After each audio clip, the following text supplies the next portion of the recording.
there, Mountain Care. It's Nurse Julie. I thought today we might enjoy talking about some old treasures. My husband likes to collect old treasures. I thought you might like to see some old treasures. So I thought today we'd start with this treasure. Do any of you know what this treasure is? I bet you do. This is a Victrola. This one was made by the Victor Talking Machine Company. It's a VV80 series. The tag in it says it was built in, it says 1904, so we always thought we had a machine from 1904, this tag here. But when I look up the series, the model number, it actually was built in 1923.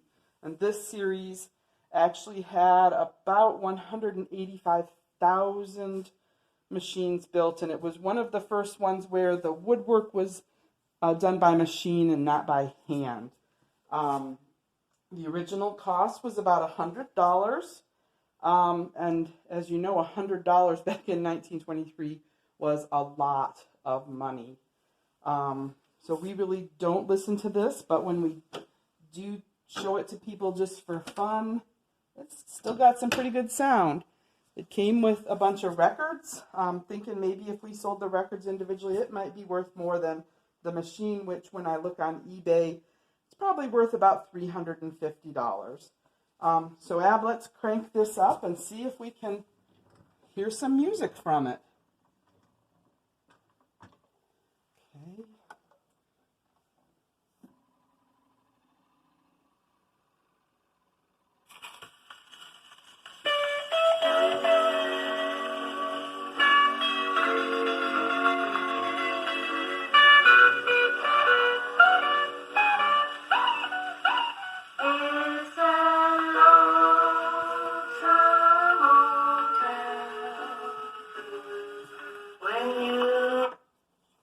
Pretty cool, huh? All right, well, we're going to move on upstairs and take a look at a few other old treasures we have upstairs.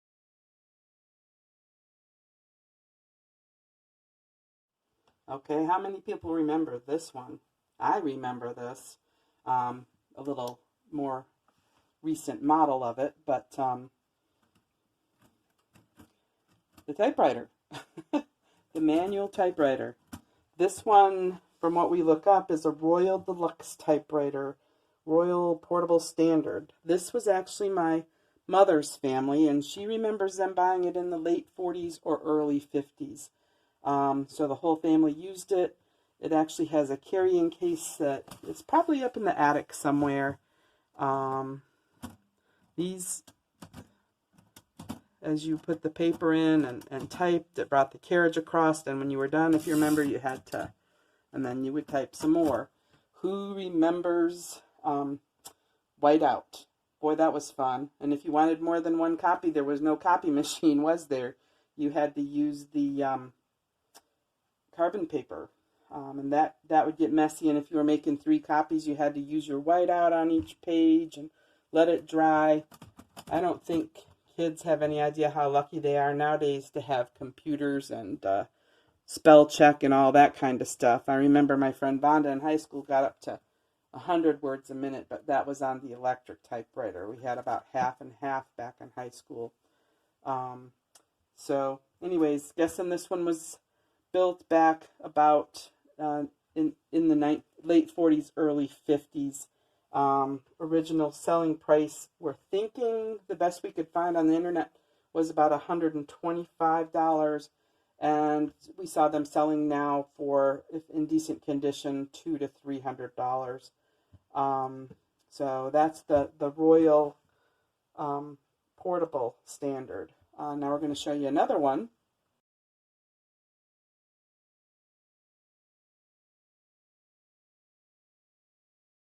Okay, so here's another manual typewriter. We believe this one's a little older. Looks like this one was built in 1938. This is the Royal KHM. This one actually we could not find a selling price, what it was worth back in the 1930s.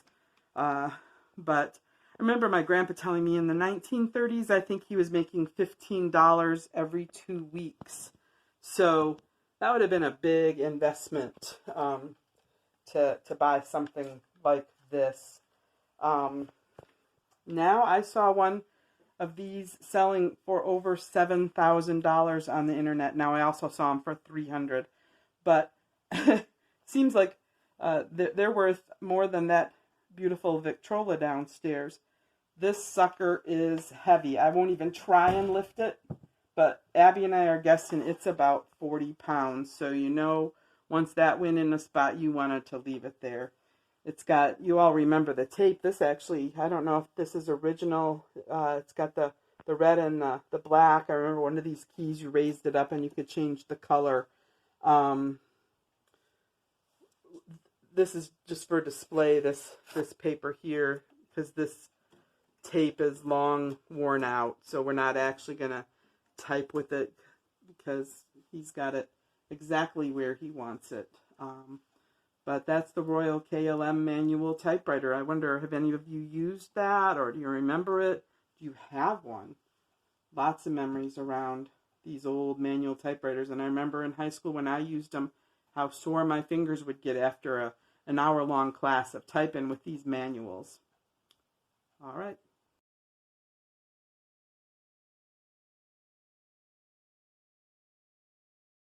Okay, here's another one of those antique tools called a crosscut bow saw. I don't know if my dad used this, but it was my grandfather's.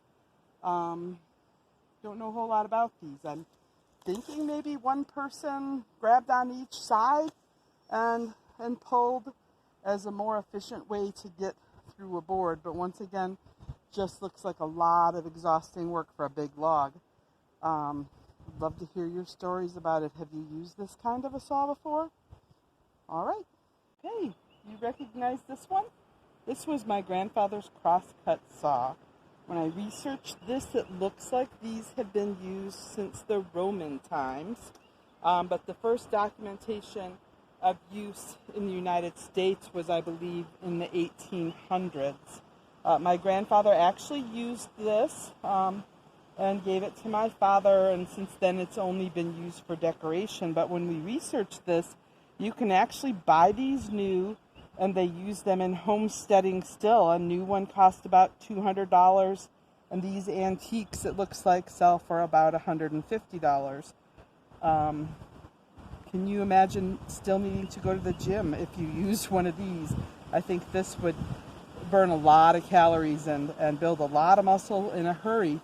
Did any of you use these?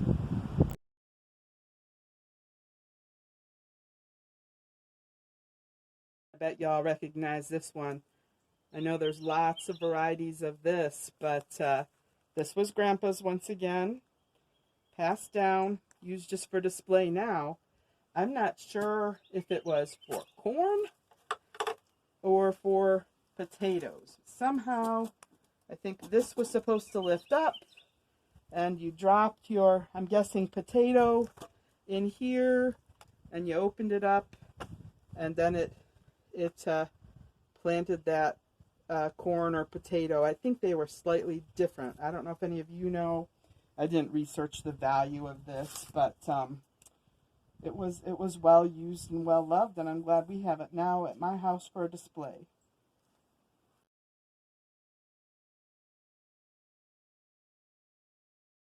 These also were Grandpa's, and my husband has them mounted because, like I said, he likes antiques. I believe these were used to somehow hook up horses. You guys could tell me better about that than I know. Once again, they were actually used on my grandfather's farm. Did any of you ever hook up horses to use for pulling wagons and different kinds of farm machinery? Once again, how much time do you think Grandpa needed to spend in the gym? Not much, I don't think. All right.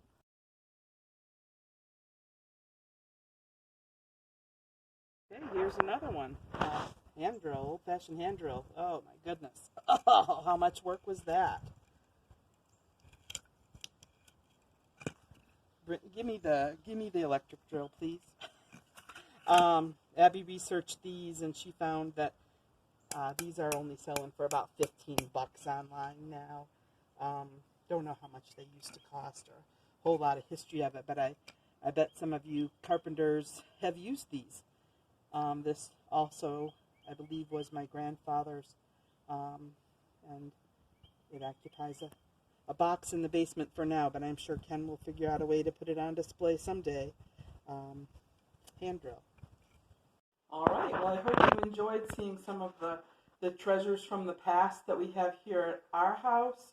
Hope maybe it inspired you to think about some of the treasures you have from your past and just about how things have changed. Maybe if you have time to talk with your family about some of those treasures, how it used to be to use a wringer washer, or if you did use that crosscut saw, if you happen to have any of those treasures, maybe share them with us on Facebook with some pictures and a little note about your treasure. However you use this information, I hope you enjoyed it, and I hope you have a great day.